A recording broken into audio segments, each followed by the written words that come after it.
precipitação. Formação de cristal misto, né, é quando um dos íons do retículo cristalino é substituído por um íon de outro elemento. Claro que essa substituição acontece quando os íons eles são iguais em 95%, né, os seus tamanhos não diferem em mais de 5%, senão essa troca não é possível, e eles apresentam a mesma carga, né? Então, eu quero precipitar sulfato de bário, por exemplo. Em solução, eu tenho cloreto de bário, sulfato, chumbo e acetato. O acetato, ele forma um complexo com o chumbo. A gente vai estudar mais adiante o que é um complexo, mas ele se liga ao chumbo e o chumbo não precipita, ele não fica disponível na forma de íon para a reação. Porém, às vezes esse efeito, né, de complexação não é suficiente. Então, se o chumbo estiver presente na solução e bário também, por similaridade de tamanho e carga, o chumbo pode tomar o lugar do bário e eu vou ter a formação de um precipitado ou um cristal, como está dito aqui, misto. Vai ser de sulfato de bário, que é o que a gente tem interesse, mais sulfato de chumbo, né? A extensão da contaminação do cristal misto é governada pela lei de ação das massas e aumenta à medida que a razão entre o contaminante e o analito se eleva. Quanto mais chumbo eu tiver na solução, maior vai ser a contaminação. Quando ocorre a formação de cristal misto, o íon interferente pode necessariamente ter de ser separado antes da etapa final de filtração, ou seja, eu sei que tem chumbo na solução. Eu elimino o chumbo por diferentes técnicas e aí eu faço a precipitação. Os outros dois tipos de contaminação, oclusão e aprisionamento mecânico, né? Então, quando um cristal está crescendo rapidamente durante a formação do precipitado, o ideal é sempre um crescimento lento, né? Para eu ter cristais maiores. Mas quando um cristal está crescendo rapidamente durante a formação do precipitado, os íons estranhos presentes na camada do contraíon podem ser aprisionados ou ocluídos dentro do cristal em crescimento.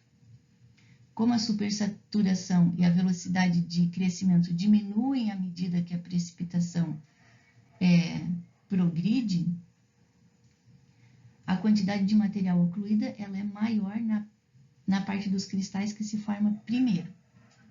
Ou seja, pior ainda, né? Porque eu tenho, não é uma contaminação superficial, né? Ela pode fazer parte, né, do núcleo, por exemplo, do cristal.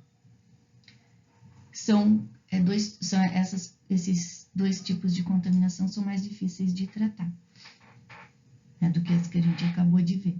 Tanto a oclusão quanto o aprisionamento mecânico são mínimos quando a velocidade de formação do precipitado é baixa.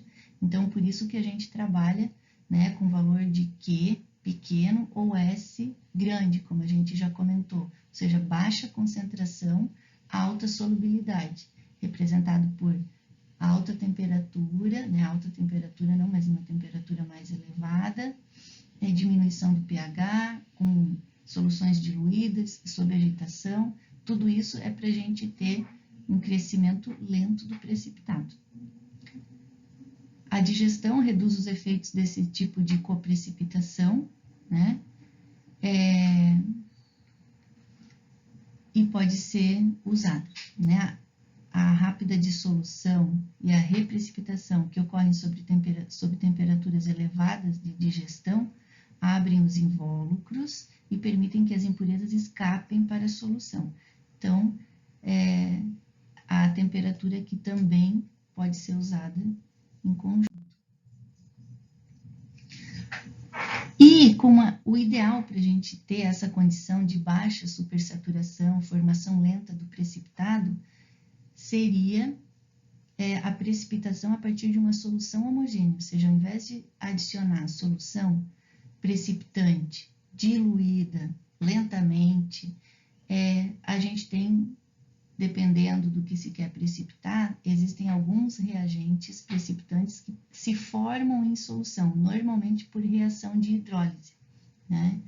Então, por definição, precipitação a partir de uma solução homogênea é um processo no qual um precipitado é formado pela geração lenta de um reagente precipitante de forma homogênea em toda a solução. Ou seja, a gente não adiciona o reagente precipitante. Ele é formado dentro da solução onde a gente está realizando a precipitação, né? Os sólidos formados por meio desse tipo de precipitação são geralmente mais puros, mais fáceis de filtrar, né? Não ocorrem excessos localizados do reagente precipitante, né? Então, o reagente precipitante reage imediatamente com o analito, tudo é facilitado, né? E a gente consegue manter o que é tão importante, que é a condição de baixa supersaturação. Aqui a gente tem dois exemplos, né? Óxidos hidratados de ferro 3 e alumínio 3, formados pela ação direta de uma base. Então, eu adiciono direto o reagente precipitante, uma base, porque nesse processo a gente, né, a fórmula do precipitado são óxidos, né? Então, a gente usa hidróxido para formar o precipitado.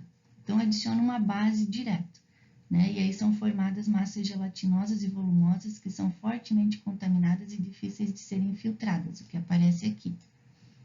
Em contraste, quando esses mesmos produtos são formados por meio da geração homogênea do íon hidróxido, por exemplo, aqui por meio da hidrólise da ureia, a gente vai ter como produto, né, o ânion que a gente precisa para a formação do precipitado, mas ele não é adicionado diretamente, ele é formado dentro da solução. Nesse caso, a gente tem, então, né, precipitados mais densos, facilmente filtrados, né, e com uma pureza bastante superior. É o que a gente observa aqui. Aqui a gente tem alguns exemplos de reagentes. A reação que vai formar o reagente precipitante em solução e os íons, né, que a gente consegue precipitar, né? Quais são os cátions que vão formar precipitado com esses ânions. Muito obrigada.